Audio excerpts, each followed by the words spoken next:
بسم اللہ الرحمن الرحیم۔ السلام علیکم ورحمۃ اللہ وبرکاتہ۔ میرا نام کرن امداد ہے۔ میرا رول نمبر جون 19/118 ہے۔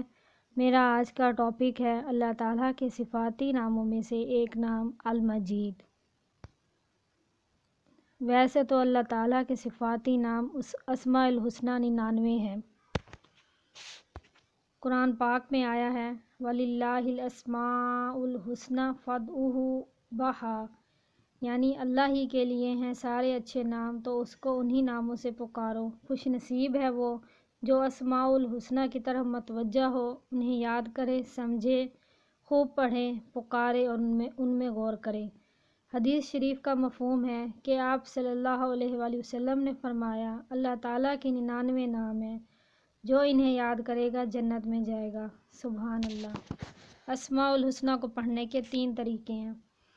پہلا طریقہ ہے الف لام میم کے ساتھ بغیر حرف ندا، یعنی بغیر یا کے پڑھا جائے۔ مثلا الرحمن جل جلالہ، الرحیم جل جلالہ۔ جب بہت سے نام ملا کر اکٹھے پڑھنے ہوں تو پھر پہلے نام کے ساتھ جل جلالہ پڑھ لیں، اس کے بعد ہر نام کے ساتھ پڑھنا ضروری نہیں ہے۔ المجید، المجید کا مطلب ہے بڑی بزرگی والا، یعنی بڑی شان والا۔ بسم اللہ الرحمن الرحیم۔ قاف والقرآن المجید۔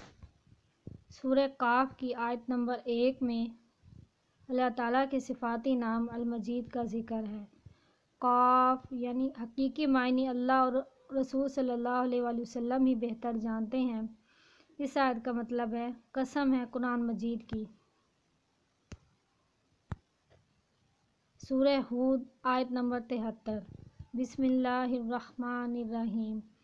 قالوا اتعجبین من امر اللہ رحمۃ اللہ وبرکاتہ علیکم اہل البیت انہ حمید مجید۔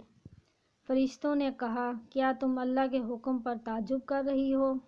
اے گھر والوں، تم پر اللہ کی رحمت اور اس کی برکتیں ہیں، بے شک وہ قابل ستائش ہے، بزرگی والا ہے۔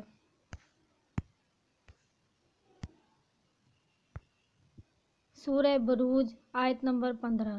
بسم اللہ الرحمن الرحیم۔ ذو العرش المجید۔ مالک عرش یعنی پوری کائنات کے تخت اقتدار کا مالک بڑی شان والا ہے۔ درود ابراہیمی جو ہم ہر نماز میں پڑھتے ہیں، اس میں بھی اللہ تعالیٰ کے صفاتی نام المجید کا ذکر ہے۔ اللہم صلی علی محمد وعلی آل محمد کما صلیت علی ابراہیم وعلی آل ابراہیم انک حمید مجید۔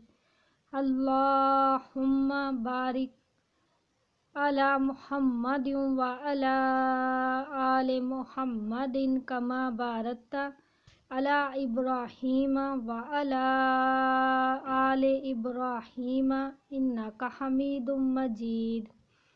اے اللہ تعالیٰ رحمت نازل فرما محمد صلی اللہ علیہ وآلہ وسلم پر اور ان کی آل پر، جس طرح تو نے رحمت فرمائی ابراہیم علیہ السلام پر اور ان کی آل پر، بے شک تو تعریف کے لائق اور بڑی بزرگی عظمت والا ہے۔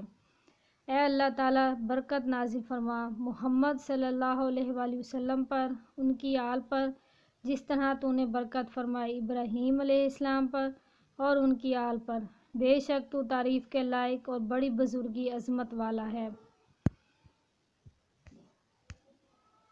امید ہے آپ کو اس سے بہت کچھ سمجھ میں آیا ہوگا۔ جزاک اللہ الخیر۔